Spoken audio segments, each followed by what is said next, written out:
Welcome to Deco Guide, the only app designed to help you navigate your college and career journey in the quickest and most affordable way. This podcast is brought to you by EdTechity, dedicated to opening doors to higher education and career opportunities for all. Introduction to the University of California. Let's get started. The UC system. Well, think of it as 10 schools. UCLA, UC Berkeley, UC Riverside, UC Merced, etc., etc. Students can get there two different ways. The admission process. You can get in as a freshman, meaning you took the right classes and the right test scores and you qualified to enter the university. Or you can get there as a transfer student from a community college. If you choose to get there as a transfer student from the community college, then that erases your high school pass. So if those of you who didn't do too well in high school or didn't take the right test, that's okay. You'll just go through a community college, complete the minimal units that are required, which is usually about 60, and then transfer into the university as a junior. So you can do your freshman, sophomore year at a community college, and that basically erases your past, and then enter the university as a junior, complete your junior and senior year, and receive your bachelor's degree. You can go in as a freshman straight out of high school. And those are for students that are usually at the top 12% of their class who are completing the right courses and the right test scores to qualify to enter the University of California. The University of California are research facilities. So these campuses house research-based majors. So sometimes students will be studying a major that doesn't exist at the University of California. Because it is not a research-based major.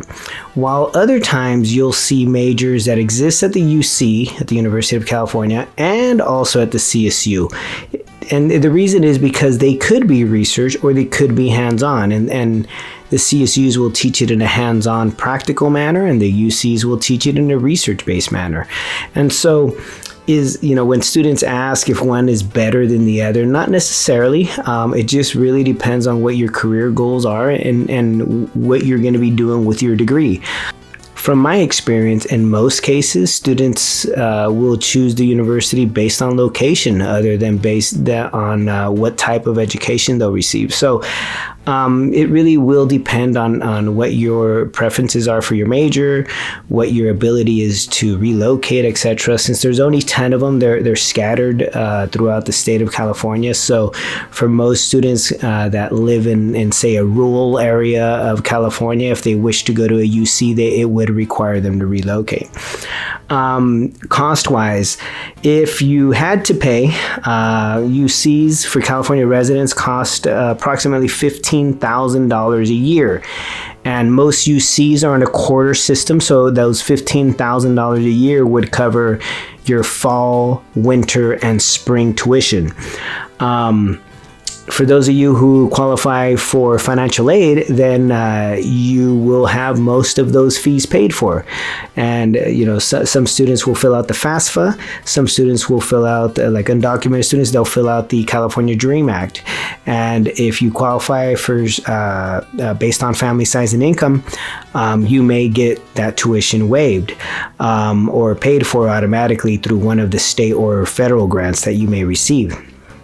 The University of California also has transfer admission guarantees with many of the California community colleges. At the current school that I work at, we have transfer guarantees with 6 of the universities of California, and the most popular in my area is UC Davis. And so students who want to go to UC Davis and come through the community college would complete 30 units with us.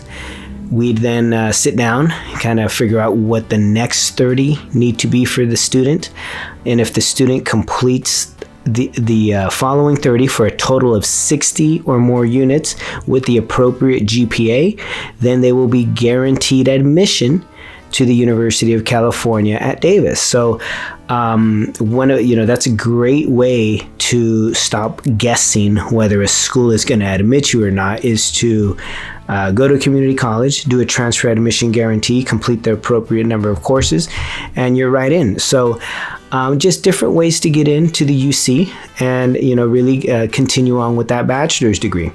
Now that once you receive your bachelor's degree, then, some students choose to go to work. Some students choose to continue to a master's degree at the University of California, or even a doctorate degree at the University of California, or a master's and doctorate at the California State University, because you can switch in between systems, you can switch majors, you can switch degrees. Once you complete your degree, you can go to a different system for the next degree, or stay within the system for that next degree. That's totally allowable.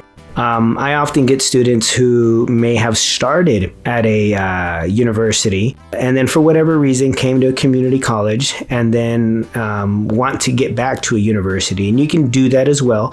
Make sure you double check with your counselor, because there may be some additional requirements you are not aware of when it comes back to getting into certain majors or certain schools. Remember, those schools that are very selective, those kind of tend to make up these little weird rules that we want to make sure that students are aware of before attempting the application, so that we can maximize your admission eligibility. So make sure you use your campus resources like your transfer center, your counselors, to really get on track with the exact courses in general education and in your major that you need to get into that University of California.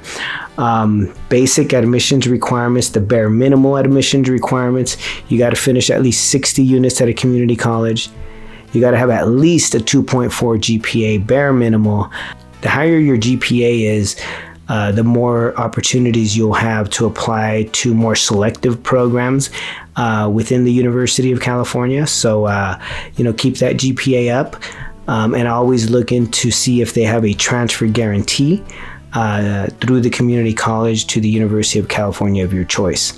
One last note on the UC, for the most part, the University of California will only allow you to go attend school full time. They do allow an emergency exemption here and there, but if you're not planning on going full time, usually the University of California is not a good choice for you. If you have to go part time, then we have plenty of California State Universities, 23 of those schools that will take you and allow you to go part time. So if that's a limitation in your life right now that you must go part time, then the UC is probably not the best choice for you. I would recommend listening to our podcast on the California State University and how to transfer in. The University of California, great research institutions, 10 of them as your choice to continue your education, your bachelor's degree at. They have plenty of financial aid for those you may be eligible. And, compared to the private universities that are out there, the University of California is still a pretty smoking deal in terms of tuition.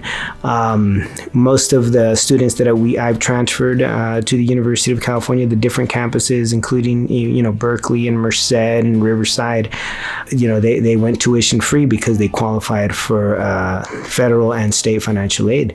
And so look into it. They do have those financial aid programs available, so make sure you apply. Make sure you apply to other campus resources and programs that are out there to help you through. If you need some more information, make sure you contact your college counselor and start asking some of those questions. Thank you for tuning into Techo Guide, the app focused on bringing you tools and content to help you make better decisions about school, life, and career. We hope this episode has inspired you to pursue and excel in your own educational and career journey. Don't forget to subscribe, follow, and share.